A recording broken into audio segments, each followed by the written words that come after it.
Did you know that one of the most common causes of post-inflammatory hyperpigmentation in skin of color is because of laser treatment and the wrong type of treatments? My name is Dr. Sanam Dillon, and I'm a primary care doctor here in Australia and founder of Rock Melon, a skincare brand specifically made for melanin-rich skin like mine. A recent study in the Australasian College of Dermatology that analysed hyperpigmentation in women with skin of colour showed that 95% of these cases in their 30s were due to laser treatments. Remainder was due to the UV radiation or UV light or sun, and the last one was from chemical peels. The most common laser that caused post-inflammatory hyperpigmentation was, not surprisingly, something called CO2 laser. This is a laser treatment that ablates or pretty much removes the entire top layer of your skin, and it's usually used in patients who want to regenerate their skin or want to get rid of really fine lines and wrinkles. But what do you need to know about so that you don't run into any trouble, and whether or not, if you've been offered a laser treatment,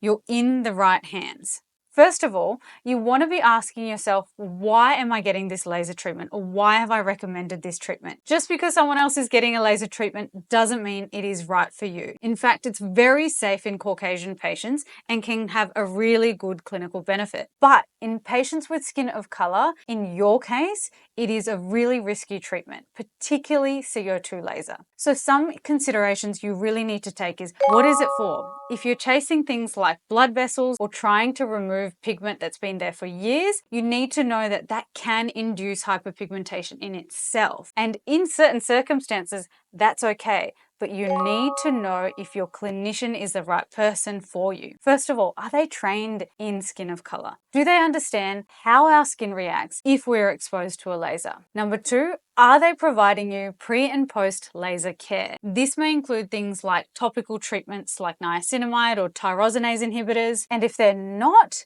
you need to be thinking if they have that experience. Three, what is their protocol if pigmentation does occur on your skin? In some of these laser treatments, it is expected that you may get some post-inflammatory hyperpigmentation, but it may not be severe, and it may just be transient until this pigmentation improves, or if it's associated with other treatments that you're being offered. But it's really important that they have a clear pigmentation protocol if it does occur. If they don't, you know that pigmentation has not even been a consideration. Next, you need to ask yourself, what type of laser is it? If it's a laser with longer wavelengths and shorter duration of pulses, this may be beneficial for your type of pigmentation. If it is a shallow laser with long duration, you might want to avoid it. So things like CO2 lasers and even fractional CO2 still can trigger hyperpigmentation that sometimes is irreversible. Lastly, even if you're thinking or not thinking about getting a skincare treatment and you want to prevent hyperpigmentation in general, one easy thing that you could be doing at home is being on the right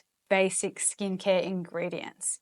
And usually in patients with skin of color, these need to be a combination of things. Common things to think about are niacinamide, which is anti-inflammatory and helps with pigmentation as well because of its effect on your melanosome transfer. Number two, things that strengthen your skin barrier, like hyaluronic acid and squalane. And number three, antioxidants, which are constantly working to prevent hyperpigmentation in our type of skin. If you're finding this information helpful and educational and really helping your skincare journey, we want to know about it. So comment below and type skin, and we will send you our free PDF guide on what the cost of pigmentation is and how to avoid it.